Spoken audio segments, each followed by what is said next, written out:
प्राचीन काल की बात है। हिमालय की तराई में बसे एक समृद्ध राज्य के आसपास घने जंगल फैले हुए थे।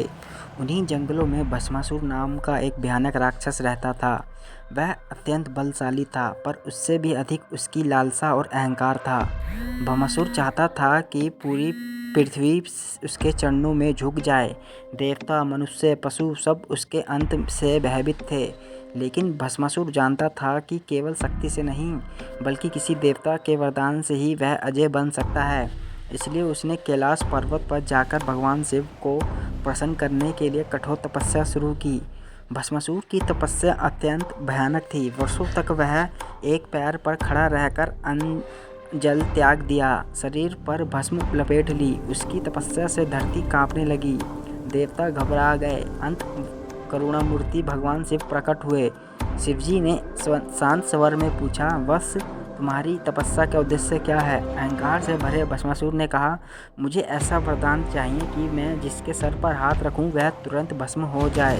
शिवजी जानते थे कि यह वरदान विनाशकारी हो सकता है, पर वे अपने भक्त की तपस्या से बंधे थे। उन्होंने शर्त रखी कि इस शक्ति का दुरुपयोग नहीं करना होगा। भस्मासुर ने सिर झुकाकर हामी भर दी और वरदान प्राप्त कर लिया। वरदान मिलते ही भस्मासुर का स्वभाव बदल गया। अहंकार उसके सिर चढ़ गया। उसने सोचा, यदि मेरी शक्ति सच में असीम है तो सबसे पहले मैं स्वयं शिव को ही आजमाऊंगा। यह सोचकर वह भगवान शिव की ओर ही दौड़ा और उनके सिर पर हाथ रखने का प्रयास करने लगा। शिवजी समझ गए कि राक्षस अपने वचन से मुकर गया है। वे तुरंत वहां से चले और भस्मासुर उनके पीछे पीछे दौड़ने लगा।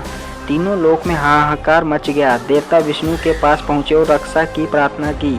तब भगवान विष्णु मोहिनी रूप धारण कर प्रकट हुए। अत्यंत सुंदर, सौम्य और आकर्षक मोहिनी को देखकर भस्मासुर मोहित हो गया। मोहिनी ने मधुर वाणी में कहा, हे वीर राक्षस, तुम इतने शक्तिशाली हो, पर तुम्हें अपनी शक्ति को ठीक से जानते भी नहीं हो। क्या तुम नृत्य जानते हो? भस्मासुर अहंकार में बोला, मैं सब कुछ कर सकता हूँ।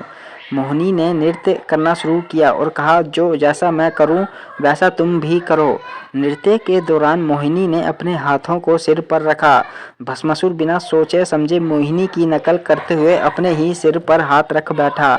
अगले ही क्षण शिव के वरदान के अनुसार वह जोरदार गर्जना के साथ स्वयं भस्म हो गया। तीनों लोकों में शांति लौट आई। भगवान शिव प्रकट हुए और भगवान विष्णु को धन्यवाद दिया। देवताओं ने समझा कि शक्ति बिना विवेक के विनाश का कारण बनती है।